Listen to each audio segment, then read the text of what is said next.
size of this thing. Look at the size of this. Woo! That is a fish and a half. Oh.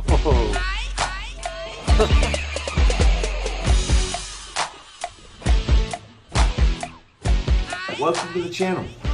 As you can see, I am trying to get organized for the year, and if you're as serious about bass fishing as I am, you are likely going through the same thing.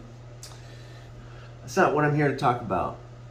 I told a couple of you guys that I would be going over my baits, and I'm just going to be doing that now. I'm reluctant, you know.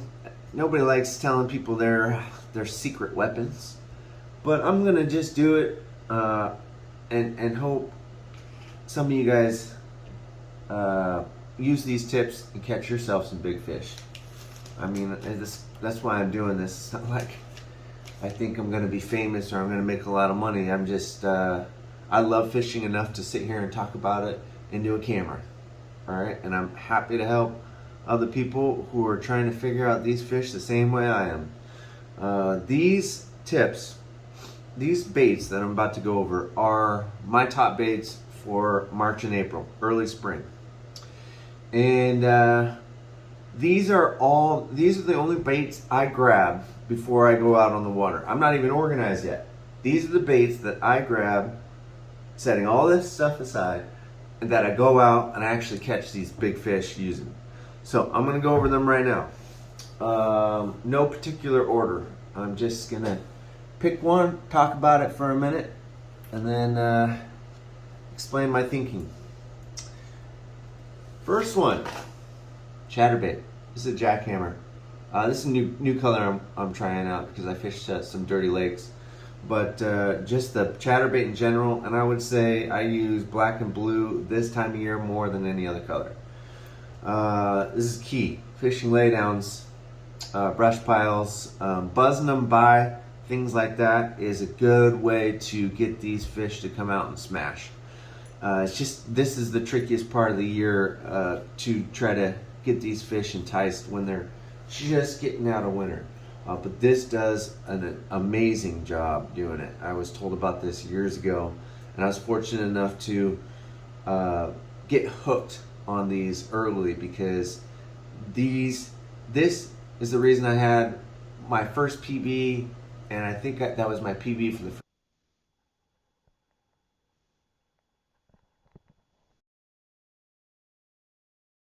something like that. And this is exactly what I used to catch my PB. It was 7.2 pounds at the time.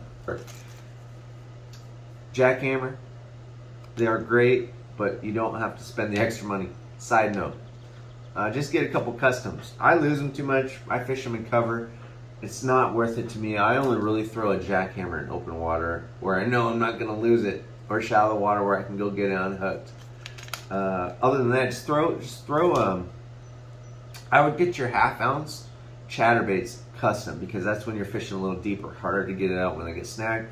Jackhammer, I would stick with like the 3/8, fishing shallow where you know you can get up in there and get your bait out if you get snagged. That's a little side note for you, and I probably saved a handful of money doing just that. Let's talk about trailers because that's half the battle is the trailer selection.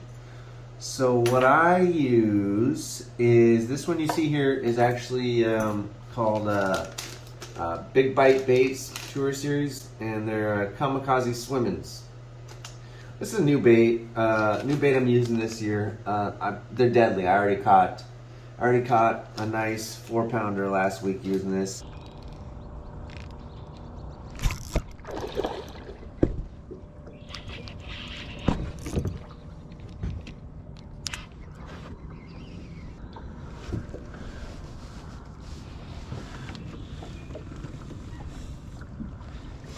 Nice.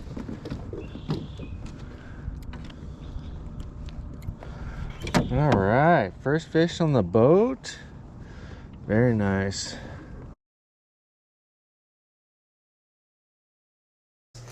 and it just has the action I'm looking for. I'm not looking for. I've gone through a lot of different trailers early spring, trying to figure out what works best. And my conclusion, believe it or not, is the original trailer that they used to give you when you bought the original. You would have a trailer, and this is the one, the split tail. It's funny. So I started out using the original, and I used the split tail, catching monsters, PB, and just working it. I quickly got addicted to bass fishing at that point and started playing around with trailers. I just started switching it up.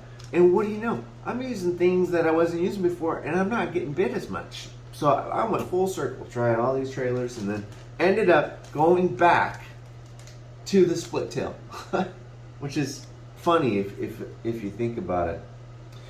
So that's probably my favorite overall. Tried, and tested. Now, I even went to things like this, I'm looking for that same split tail look, and it's not so much the split tail itself, it's the action. I like the subtle, fast action from trailers like this. This I actually don't recommend. They're horrible to thread on, but this is along the lines that if you have a trailer like that, it's going to work great. And I found just this year, these have that same look and feel. Another good one, another good trailer, is any of these style. They all make them. Strike King has one. Gary Yamamoto has one. It's called the Zako, I believe. And who else has one? Z-Man. Z-Man has one. I think they all generally do now. This has become a popular trailer. This is a killer setup. I catch some big fish early March, mid-March using this. My next favorite. Well, this could be my number one. This is no particular order. Jig. I love jigs. They're just deadly. They're deadly. Dirty Jigs makes a great jig. I flipped through a bunch of them. And there's perks to different brands. Some brands I like a little better because they skip better. I love skipping jigs up into cover. It's very effective. Especially come early April, late April. It just seems to be the time to do that. Because they're not getting as spooked. When that jig hits the water, they're not as spooky. If that makes any sense. So they'll be more willing to bite stuff on the drop later in the season. And I find for these smaller lakes, that's early to mid-April is when it begins. So deadly, deadly, deadly. Now this is a Luke Clausen compact pitching jig. I like compact jigs in general, Finesse jigs, and you guys see that I use spinning reels mostly. So I like that more finesse setup. And it's deadly. I've got a 9-pounder. I've got and the reason I find that I use the Luke Clausen compact pitching jig because these are quarter ounce, and it's about 50-50 in the spring whether I'm throwing quarter ounce or 3/8. And I bounce back and forth. So this is what I use. For now. I love a lot of. I've used Bitsy Bugs for years. These are deadly, deadly. Look how small this is. This is just deadly. I've caught an 8.8 pound largemouth using this. I've caught an 8.2 pound largemouth. That wasn't early spring, that was fall. But regardless, this little jig catches fish and they're cheap. You don't feel bad when you lose them. The only thing is you gotta watch out on these. I like the original, I don't do the flipping. These hooks are dinky. You have to pay attention to your hooks. They bend out very easy. If you get snagged, or even if you set on a fish too hard, it'll bend out. So that's why I graduated to these other thicker wire hooks, right? So this is still compact, has a thicker hook. Now these are light compared to other full-size jigs. Now having that said, deadly. I'm not saying you shouldn't use it. Just watch you got to check it. Like every few fish or every hour or two, or after you pull it out of some, if it gets stuck, you got to check it. And what I'll do is I keep my pliers handy, and I'll just bend it back a little bit, but I only do that like 2 or 3 times before you just cut it off, throw it out, because at that point it's going to bend out a little too quick and easy, and you're going to lose a monster fish, and you're going to regret not throwing out the jig. So there you go. Now back to the jigs. So I use this Luke Lawson compact pitch and jig for only the 1/4 ounce. I like the color combinations and all that, but there's actually another one that I like a little better, and I wonder if I have one near me here. It is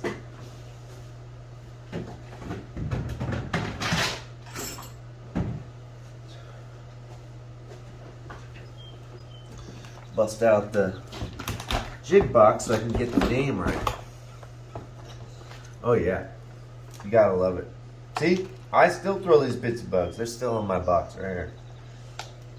Deadly, deadly. I'll talk trailers in just one moment. Aha. Tour level pitch and jig. It says TL pitch and jig, and I'm not positive that it's tournament something. They have a great color selection. This is my favorite jig from Dirty Jigs. Deadly, deadly. For early spring, I actually switched it up slightly later on, and spawn and post spawn.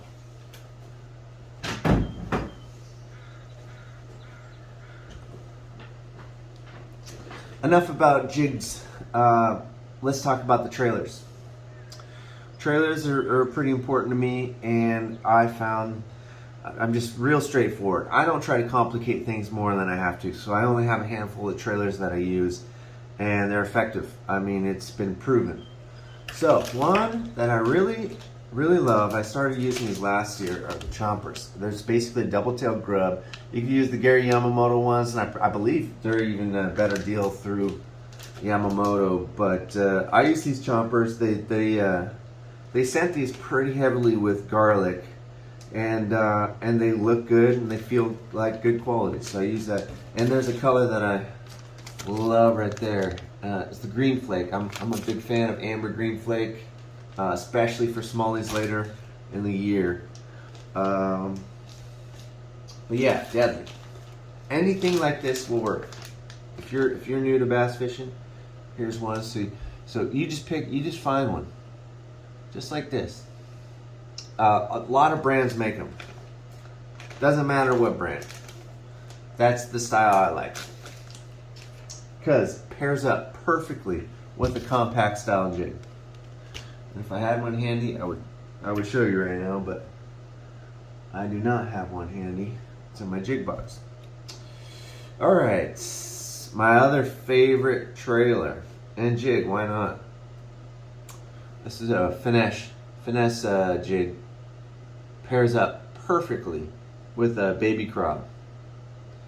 These baby craws are unbelievable, very underrated, and I catch a lot of fish. Some of my 30 plus fish days I have to attribute it to this trailer right here. It's the best trailer. The full size is great too. I'll throw that a little bit more in summer. But yeah, there's a rage tail. Anything like this though, small craw pattern. Just that flapping, deadly. And most of my fish are dragging it along brush or on the drop and in or around brush piles and laydowns.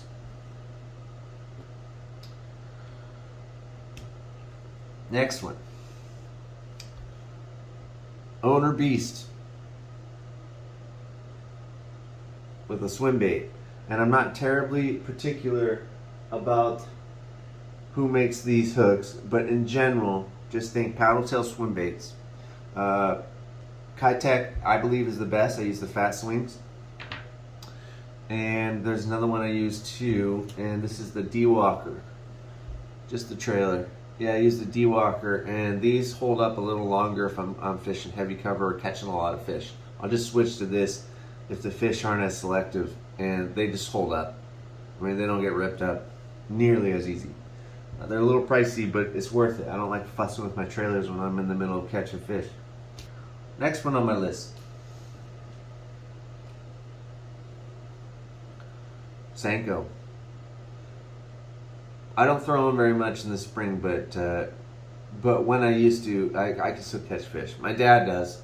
He fishes with me. He'll run the Senko. I run the jig most of the time, and he catches them right there with me. So I know it works. And there's a time and a place. The reason I have this particular setup is because this is a very small presentation. This isn't even a Senko. This is some other brand. It's just a mini worm, and I have another one here. Like this is another like 3.5 inch worm made for a Ned rig. Okay, that's how finesse I'm going. And the reason is these fish are spooky early. I mean, if you fish as much as I do at this time of year, you notice you scare fish before you even catch one. At least that's what happens to me. I scare them. They get spooked. Now, when they're like that, which I know they're like that, on especially tougher days, throw something tiny. Even like a little hair jig, like a 1/4 inch hair jig, or something that won't make a big ruckus when it hits the water. This is mostly theory because this is my first year running this particular setup, but I know this to be true. I need to figure out how to catch those fish that I scare early every year. I want to catch them. I don't want to scare them. This is what I'm going to try. Of course, spinnerbait, killer. I'm not going to go into this. I don't use them as much as these other baits, but they are amazing this early. Slow rolling them, even buzzing them through the grass. You know, a fast retrieve, bam! These fish will come out and smash them. What I use more often than that this early, and this is more of a mid to late April. I start throwing this a lot more when those pads are just breaking the surface of the water. I'll slow roll a swim jig. Just run a swim jig through those pads. I use a paddle tail most of the time. Yeah, I would say 90% of the time I just run a paddle tail. Very similar situations. You know, I'm not sure there's much different. Whether I throw this in front of them or this in front of them, if you're bumping them, the lilies and the stems and the cover, it'll get a reaction bite. And it's funny because these are not really considered reaction baits, but in my mind, these do get a reaction bite out of these fish. So it's a very finesse reaction bait, if that makes any sense at all. It makes sense in my strange head. So, all right, have I covered everything? All right, guys. So there you have it. I had spilled the beans on the very best baits that are tested by myself in these waters, and I'm talking Western Washington. So you can't watch videos from Texas when they're describing how to catch fish in March. It just doesn't even apply. And a lot of these guys are down south, and that's why I struggle to get good info. You know, this is different here. I think it's much different. You know, I fish in Florida, I fish in Texas, and the fishing's just different.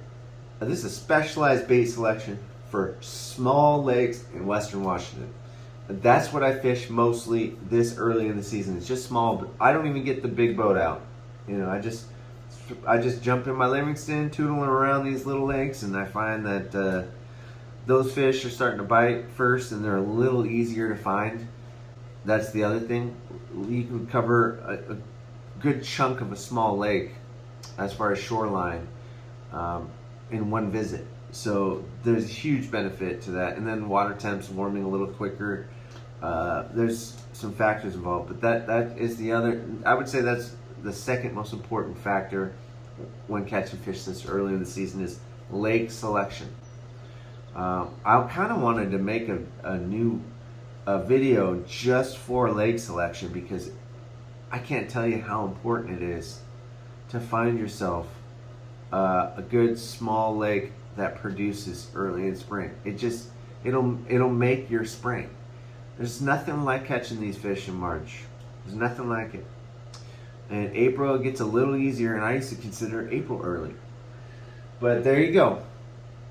I will attach a few of these catches I'm referring to in this video, so you can see for yourself how big these fish are, and that these baits absolutely work. And hopefully I help some of you. So thanks for tuning in. Like and subscribe and share.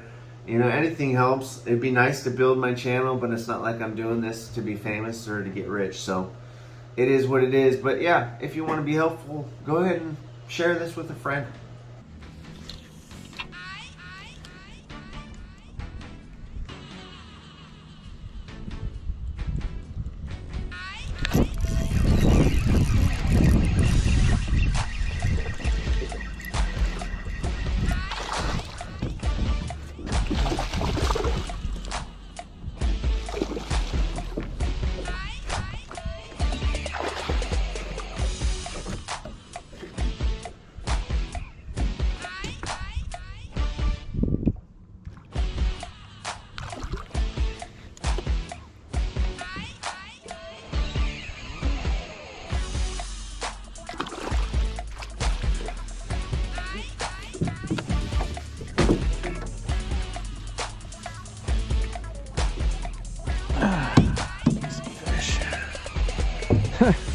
Smallest one of the year.